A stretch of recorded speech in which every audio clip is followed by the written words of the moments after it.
It's Angelique Chloe. Welcome to Chloe's Corner. I don't know why I keep doing this. Like there's a corner over here. I don't know. But anyways, so today we're gonna be kind of expounding on acceptance. I did a video prior to that, and I'm gonna keep this relatively short. So hopefully I'm not talking too fast in an attempt to, keep it short. But I really just wanted to touch bases on how we as women sometimes, and I could totally relate to this because I told you previously I used to find that acceptance in a man, like if he told me I was pretty or whatever. But then I learned my self-worth in Christ and to learn to be accepted through God. And so sometimes we can be very discontent, right? You go through that season where you're like, where's my husband, Lord? Because you feel like if a man accepts you, then that's the ultimate way of being accepted, right? So then you're like, are you the one? Are you the one? Oh my gosh, you breathe on me. You must be the one. I went through that phase too. And God was like, wait, hold up. Calm down, baby girl. Calm down. Like, why are you so anxious? Why are you so anxious to get married? Why do you really want to, what is the core issue there? I don't want to get too deep in that because I can really go into some things there. But I just want to challenge you today. Instead of waiting to be accepted by a man, learn to be accepted through Christ, because we talked about that before, how it was already done through the cross. That was the ultimate sacrifice of love. If that doesn't say love, I don't know what says love, y'all. So instead of waiting to be a wife, learn to be content with yourself and let God be enough. So I remember, actually, this is an analogy I could think of. When I first moved into my place, I didn't have any furniture, and so someone from church actually brought over a furniture. And in anticipation of me waiting on that couch, I knew it was coming because he told me it was coming, right?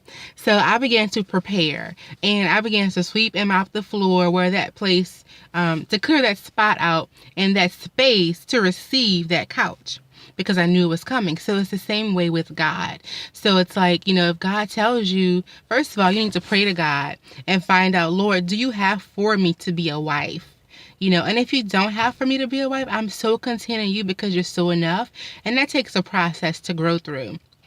But, if God tells you that, hey, it is in his will for you to be married, but maybe just not right now, you need to grow and develop, then, there are things you can do to prepare. So first of all, believing, after you've prayed the will of God and it is for you, believing that God is a great God and his word will never return void. And so if he tells you that a man is coming, your husband is coming, then honey, you better believe it, because you can take it to the bank. His word is solid.